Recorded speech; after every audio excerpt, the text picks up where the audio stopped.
नमस्कार बंधुरा केमन आছেন सबाई आमी प्रियंका स्वप्निल उड़ानेर आरेकटी ब्लगे आपनादेर सबाइके स्वागत। आगेर दिने आमी जेखाने ब्लगटा शेष करेछिलाम सेटा छिलो शिरडिर ब्लग। तारपरे आमी आपनादेर काछे बोलेछिलाम एरपरे आमरा जाচ্ছি सानी सिंगापुरेर उद्देश्ये। आमरा शिरडी थेके सोजा बाई रोड सानी सिंगापुर गेছি আর তার ভিডিওটাই আমি এখন আপনাদের সাথে শেয়ার করব। এত সুন্দর গ্রাম্য একটা পরিবেশ আমাদের সাথে সাথে চলছিল যে আমি ভাবতেই পারিনি যে মহারাষ্ট্রতে এসে এত সুন্দর একটা দুর্দান্ত সিনারি আমি দেখতে পারবো। যেহেতু মহারাষ্ট্র মানে মুম্বাই সবসময়ের জন্য মেগা সিটি নামে আমার কাছে পরিচিত ছিল, কিন্তু এই যে সানি সিঙ্গাপুর যেতে গিয়ে রাস্তা দিয়ে যে ভিউগুলো আমি দেখতে পাচ্ছি সেটা আমার ধারণাটাকে পুরোটাই বদলে ফেলেছে। জানেন, আমরা শিরডি থেকে একটা শেয়ারিং ট্রাভেলার বুক করেছিলাম। এই যে ট্রাভেলারটা দেখতে পাচ্ছেন, এই ট্রাভেলারটা পার হেড 200 টাকা করে নিয়েছে, যে সানি সিঙ্গাপুর আমাদেরকে নিয়ে যাবে, সাথে করে আবার ওখান থেকে আমাদেরকে নিয়ে আসবে। এই পুরো জার্নিটা আমাদের যেতে সময় লেগেছে 3 ঘন্টা আর আসতে সময় লেগেছে 3 ঘন্টা। আর পুরো জার্নিটাই আমি আপনাদের সাথে এখন শেয়ার করছি। জানেন, সেই দিনকে সানি সিঙ্গাপুর যেতে গিয়ে আমাদের অনেকটা দেরি হয়ে গেছিল, দুপুরটাও অনেক হয়ে গেছিল, আর চড়া রোদ আর যা গরম আপনাদেরকে আমি কি বলবো। বাসটা তো যাচ্ছিল, তার থেকে আমরা হাওয়াও পাচ্ছিলাম, কিন্তু সেই যেন লু বইছিল, সেই হাওয়াটাও ঠিকমতো গায়ে লাগছিল না। যেহেতু অনেকটা সময় আমরা পেরিয়ে এসেছিলাম, যে অনেকটা দুপুর করে বেরিয়েছিলাম, তার জন্য হয়তো অনেকটা কষ্ট হচ্ছিল, কিন্তু যাই হোক যখনই গাড়িটা থামছিল তখনই কষ্ট হচ্ছিল। আর রাস্তায় যেতে যেতে একটা ধাবাতে কিছুক্ষণের জন্য যেরকম ব্রেক নেয় গাড়ি, সেই ব্রেক নিয়েছিল। আর যে ধাবাতে ব্রেক নিয়েছিল ওই ধাবাটা এত সুন্দর এত সুন্দর এত সুন্দর যে আমি আপনাকে কি বলবো। সাথেই আর পাশে অনেকগুলো দোলনা টাঙিয়ে দিয়েছে, আর টায়ার যে আছে না, গাড়ির টায়ার, আমি এটা এরকম টায়ারের দোলনা আগে কখনো ইউজ করিনি বা চড়িনি, এখানে এসে সেটাও অ্যাভেল করতে পারলাম। আর তার সাথে আর একটা দুর্দান্ত জিনিস যেটা আমি দেখতে পেয়েছি সেটা হচ্ছে এখানে আখের রস বানানো হয়। আমাদের নর্মাল যেখানে আখের রসটা আমাদের সেই গাড়ি আসে, হাতল দিয়ে গাড়ি দিয়ে আখের রস বানানো হয়, কিন্তু এখানে আখের রসের বানানোর প্রসেসটা একদমই আলাদা। এই যে গরুটাকে দেখতে পাচ্ছেন, এই গরুটা পুরো এরকম রাউন্ড রাউন্ড চক্কর খাবে আর অটোমেটিক্যালি আখের রস বানানো হয়ে যাবে। এটাও আমার কাছে একদম নতুন। আর ধাবাটা দেখুন কত সুন্দর করে সাজানো হয়েছে, পুরোটা বেলুন বেলুন দিয়ে যাতে অ্যাট্রাকটিভ করে। নট অনলি এই ধাবা, এই সানি সিঙ্গাপুর যাওয়ার পথে আমাদের চোখে যেটা পড়লো, এখানকার যে কটা ধাবা আছে সব কটা ধাবাই কিন্তু এত সুন্দর করে এইরকম ভাবেই সাজানো আছে। আর এই যে বলদটাকে দেখতে পাচ্ছেন, এই বলদটা দিয়ে আখের রস বানানো হয়। আর এটা একটা টোল ট্যাক্সের জায়গা।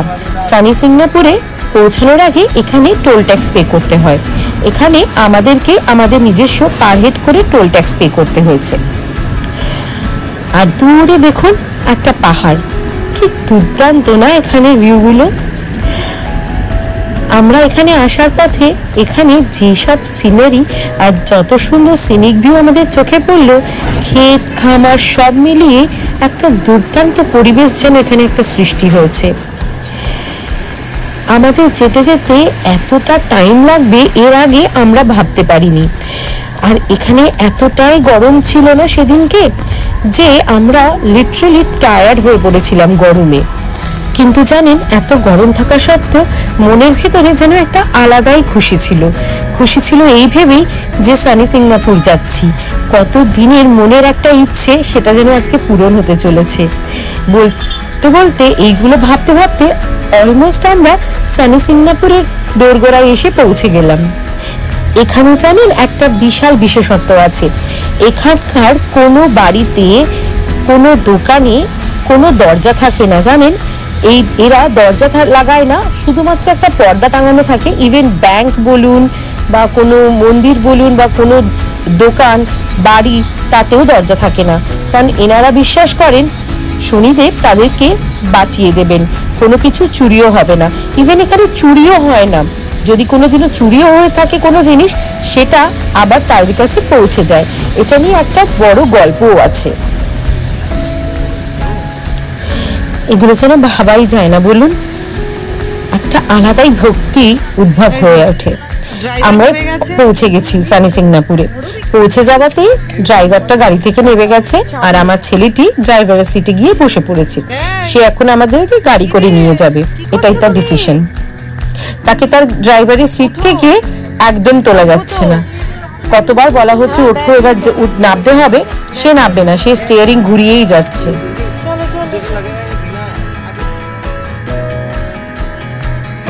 এখানে জানেন বাবাকে পুজো দেওয়া হয় সর্ষের তেল দিয়ে। যাদের কোনো রকম উইশ থাকে তারা সর্ষের তেল দিয়ে পুজো দেয়।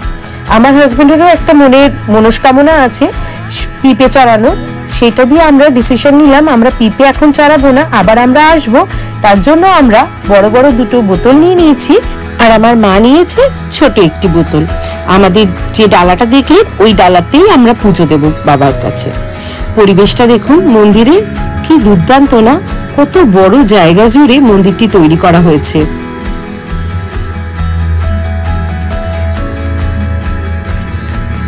এখানে আগে জানেন একটা নিয়ম ছিল, শুধুমাত্র ছেলেদেরকেই অ্যালাউ করা হতো বাবাকে তেল চড়ানোর জন্য, মেয়েদেরকে কোনো রকম অ্যালাউ ছিল না। মেয়েরা দূরে থেকে একটা জায়গা আছে সেখানে তেল ঢালবে, কিন্তু এখন নিয়মটা পুরোপুরি পাল্টে গেছে। সময়ের সাথে সাথে, যুগের সাথে সাথে অনেক নিয়মই পাল্টাচ্ছে, তার সাথে মন্দিরের ভগবানকে পুজো করার নিয়মটাও যেন পাল্টে গেছে। এটা দেখেই যেন মনটা আরো খুশি হয়ে গেল। এখানে এখন মেয়েরাও বাবাকে ডিরেক্টলি তেল চড়াতে পারে।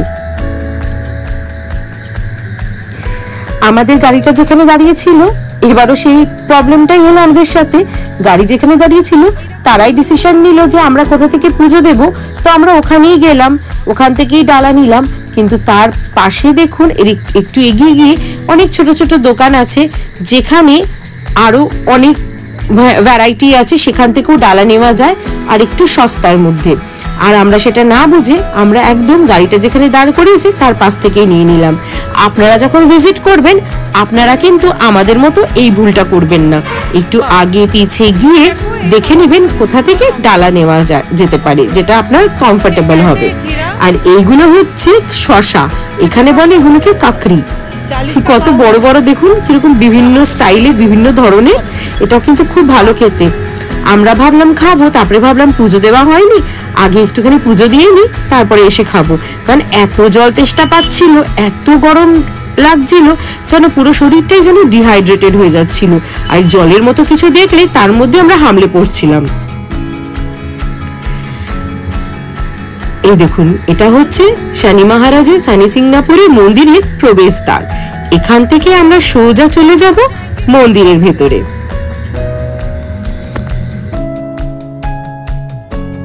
এখানে এসে আমি ভাবছিলাম হয়তো এখানেও আমাদেরকে মোবাইল জমা নিয়ে নেবে, কিন্তু জানেন এখানে কিন্তু সেই রকম কোনো বাধা নেই, এখানে কোনো মোবাইলও জমা নেয়নি। আর এটা ভেবেই আমার এত ভালো লাগলো যে আমি পুরোটা কভার করতে পারলাম আর আপনাদের সাথে সেটা শেয়ার করতে পারলাম। ভেতরটাতে ঢুকে কি শান্তি, কি ঠান্ডা, কি মানে একদম শান্ত পরিবেশ, এত ভালো লাগছিল। জয় শনি মহারাজ কি জয়। আজকের ভিডিওটা এই পর্যন্ত। নেক্সট ভিডিওতে আপনাদের সাথে আবার দেখা হবে, পুরো পুজোটা আপনাদের সাথে শেয়ার করব। ততক্ষণের জন্য ভালো থাকবেন, সুস্থ থাকবেন, আমার ভিডিওটা লাইক আর শেয়ার করবেন।